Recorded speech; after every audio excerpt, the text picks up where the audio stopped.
هم ينصرون.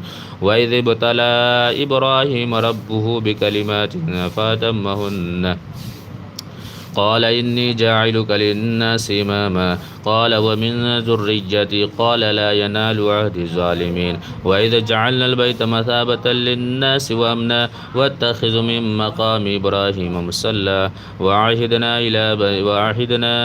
إلى إبراهيم وإسماعيل أن طهر بيتي للطائفين والآكفين وركع السجود. وإذا قال إبراهيم رب اجعل هذا بلدا آمنا وارزق أهله من الثمرات من آمن منهم بالله واليوم الآخر قال ومن كفر فأمتعه قليلا ثم اضطره إلى عذاب النار وبئس المصير. وإذ يرفع إبراهيم القواعد من البيت وإسماعيل ربنا تقبل منا إنك